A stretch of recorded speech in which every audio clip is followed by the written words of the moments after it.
départements, les meetings, les gens qu'on rencontre. Donc moi je ne suis pas inquiet parce que il est évident aujourd'hui qu'on est en train de rassembler des personnes de plus en plus nombreuses qui ont envie d'abord de battre Nicolas Sarkozy parce qu'effectivement c'est un danger pour ce pays. Et donc là, je crois qu'effectivement les choses sont en train de se mettre en place.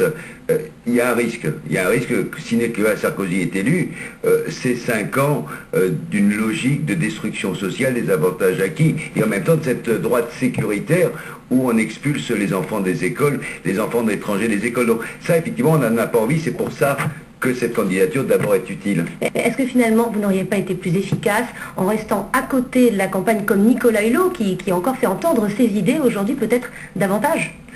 C'est une question qui est intéressante parce qu'on me l'a posée pendant des années en me disant vous êtes responsable syndical, vous êtes engagé dans le mouvement altermondialiste, vous avez eu des victoires puisqu'on est arrivé par exemple à imposer aux firmes pharmaceutiques l'obligation de mettre en place des médicaments génériques pour les pays du Sud. Si on ne s'était pas battu au niveau international, jamais on n'aurait eu cet acquis.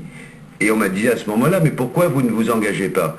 Eh bien, je crois qu'aujourd'hui, il faut assumer sa responsabilité pour rassembler, et rassembler de la manière la plus large possible. C'est pour ça qu'il est important aujourd'hui que cette campagne puisse montrer qu'il y a un vote utile pour qu'il y ait cette gauche alternative, enfin qui arrive pour créer un rapport de force face à une gauche tiède, une gauche qui aujourd'hui ne rassemble pas et qui aujourd'hui est en train de, visiblement, de ne pas porter l'espoir. Mais justement, José Bové, au départ, votre candidature, ça devait être une candidature de rassemblement, comme vous dites, et puis chaque chapelle de l'extrême gauche a présenté son candidat, et votre réservoir électoral, il a un petit peu fondu. Alors, est-ce qu'aujourd'hui, vous n'avez pas envie de dire, la campagne d'Olivier Besancenot, elle prend bien dans le pays, pourquoi vous ne vous désistez pas pour lui? Effectivement, vous avez eu raison de dire que chaque chapelle est partie de son côté. Il y a eu une multiplicité de candidats. Moi, je le regrette. Le fait qu'Olivier Besancenot et la LCR... Il y a une façon simple de ne plus le regretter. Je pense que c'est regrettable. Le Parti communiste, Marie-Georges Buffet, a décidé pareil. Moi, je respecte les électeurs qui vont voter pour eux. En même temps, je pense qu'il est indispensable qu'il y ait une véritable gauche alternative qui s'affirme. Et c'est vrai qu'aujourd'hui, moi, j'incarne le rassemblement dans la mesure où il y a à la fois des communistes, des gens de la LCR, des écologistes, mais des socialistes et beaucoup de citoyens qui ont envie de casser cette logique des appareils. Moi, je pense que cette unité, il faut l'incarner, parce que c'est avec cette unité qu'on va pouvoir construire un rapport de force face à cette gauche tiède.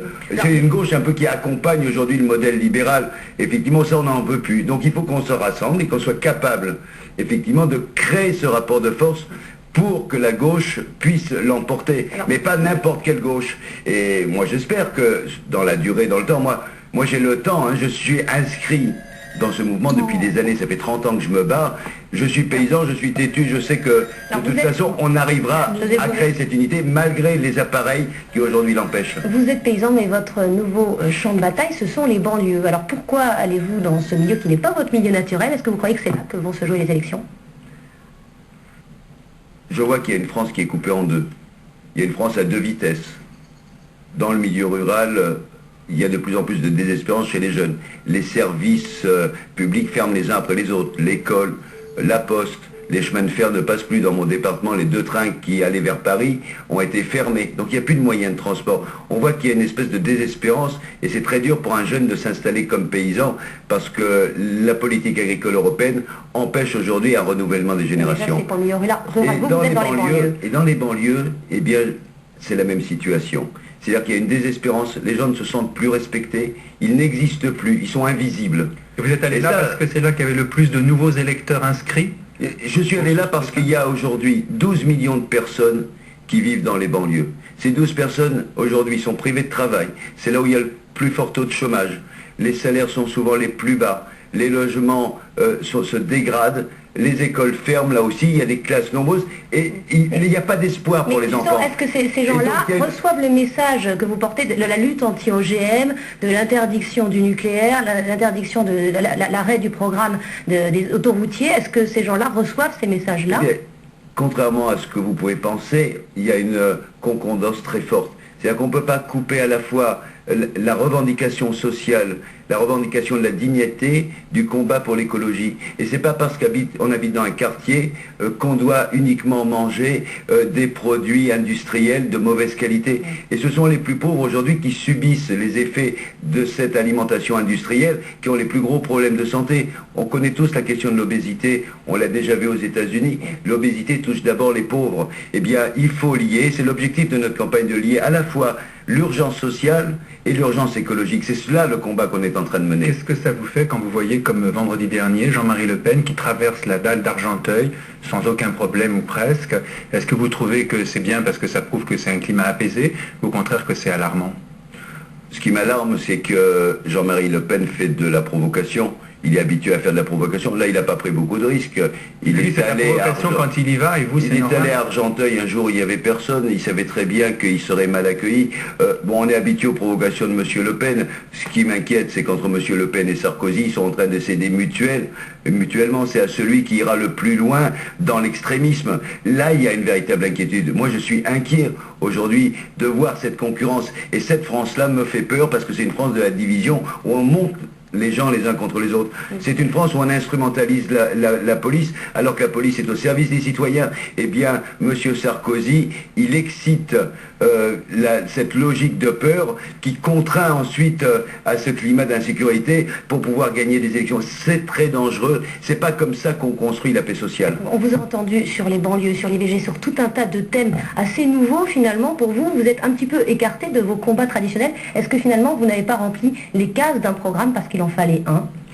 Notre programme, on l'a construit depuis 1 an. Les collectifs antilibéraux ont travaillé, ont élaboré 125 propositions, et ce sont des gens de toute la France qui ont participé, surtout de toutes origines. Vous incarnez quand même un certain nombre de combats très particuliers. Et moi, ce qui fait que ces collectifs m'ont choisi comme candidat, c'est qu'ils savent d'abord que j'ai mené des combats depuis 30 ans, que ces combats, je les ai gagnés. On a empêché l'extension du camp militaire du Larzac. On a arrivé à empêcher l'OMC de marchandiser la planète à plusieurs reprises, à Seattle, à Cancun, à Hong Kong. Ce sont des combats qui ont été victorieux. Et aussi le combat européen, d'ailleurs, que vous avez mené avec le référendum, et il est absent de la campagne pour l'instant. Eh bien, c'est effectivement un des vrais problèmes. C'est que j'ai mené le combat contre le traité constitutionnel, nous l'avons emporté. Et ça montre qu'il faut aujourd'hui, on ne peut pas parler par exemple des services publics dans ce pays si on ne remet pas en cause les traités européens, le traité de Barcelone qui avait été signé par M. Jospin et M. Chirac. Dire on veut défendre le service public sans remettre en cause ces traités européens, ce n'est pas possible. Et bien de la même manière, au niveau international, la France est liée par les accords de l'Organisation mondiale du commerce. Si on veut développer les services publics, empêcher la marchandisation de l'eau, de la santé ou de l'éducation, eh bien il faut que la France dise je refuse, je sors de l'accord général sur le commerce. Oui, ces thèmes-là ne sont pas vraiment les thèmes de la campagne. On parle de l'identité nationale, on parle du drapeau. Est-ce que vous vous sentez proche et à l'aise avec ces thèmes-là? Je me sens à l'aise avec l'ensemble des thèmes. La question, c'est qu'on voit bien comment la campagne peut se faire instrumentaliser. Moi, mon objectif, c'est de parler de ce qui concerne directement les Françaises et les Français, et surtout de montrer que les propositions qu'on peut faire, on peut les appliquer aujourd'hui. C'est pas une question de se projeter dans 50 ans ou de se dire ça y est, demain c'est la révolution et on va raser gratis.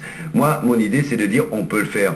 Sur les minima sociaux, quand je propose d'augmenter les minima sociaux, c'est-à-dire le RMI par exemple, de 300 €, ça fait 4 milliards d'euros pour financer cette mesure. Eh bien ces 4 milliards d'euros, je les prends sur les dividendes qui sont donnés aux actionnaires des entreprises du CAC 40. Et Ségolène Royal n'est pas forcément d'accord et vous appelleriez à voter pour elle. Attendez, je termine. Si on prend 10% des bénéfices qui ont été donnés aux actionnaires, 40 milliards d'euros ont été donnés cette année aux actionnaires des entreprises du CAC 40. Eh bien, on prend 10% de ces bénéfices qui ont été donnés aux actionnaires, donc des bénéfices qui ne produisent rien.